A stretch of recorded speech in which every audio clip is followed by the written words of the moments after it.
Keeping them honest every night. AC 360. CNN, weeknights 10 Eastern.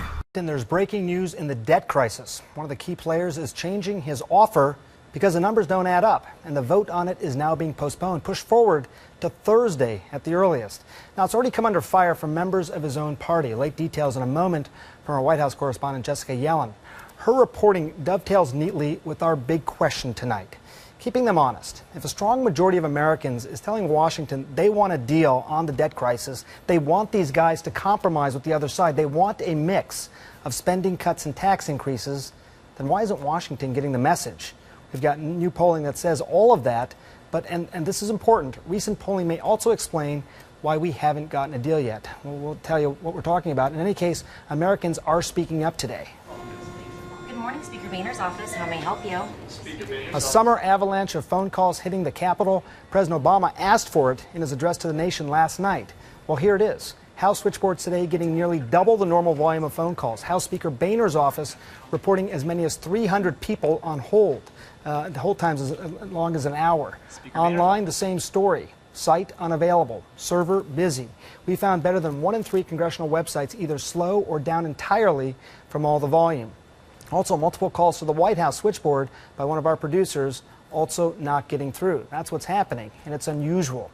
And there's new polling out there on the debt issue from Pew Research. Pay attention to this. 68% say that lawmakers who share their views should be willing to compromise, even if they strike a deal they disagree with. Just 23% say lawmakers should hold firm, even if it means the government goes into default. Recent CNN ORC polling is no less striking. By 68 to 32%, people say President Obama should compromise with congressional Republicans. Now, when it comes to GOP lawmakers compromising with President Obama, the outcome is nearly identical, 66 to 33%. It would seem that the message is this: do a deal already. So why then was the message today in Washington, no deal?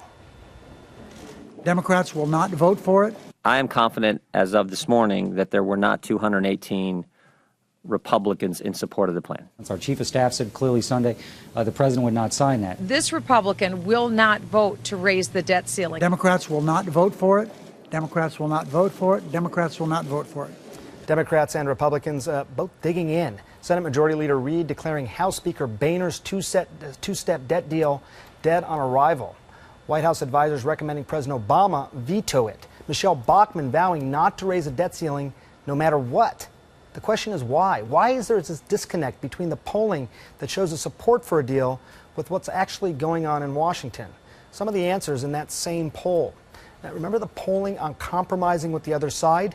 We broke it down further. If you break it down by party, you see that Democrats are split 50-50 on compromising with Republicans. On the other hand, only 37% of Republicans say they're in favor of compromising with President Obama to get things done. On both questions, independents overwhelmingly want compromise with the other side. Democrats less so. Republicans even less, which may explain why many GOP lawmakers simply aren't budging. As for Democrats, they could be holding firm because polling shows Americans don't want cuts in Medicare, Medicaid, Social Security. And remember those phone calls? Well, some of them are in fact demanding a deal, as President Obama asked for last night, but others are from constituents telling their elected representatives to hold firm, to not give an inch. Now, tomorrow, conservative lawmakers plan a Capitol Hill rally against compromise, and today, the Anti-Tax Club for Growth came out against Speaker Boehner's proposal, which was already opposed by the Tea Party Express and Tea Party Patriots.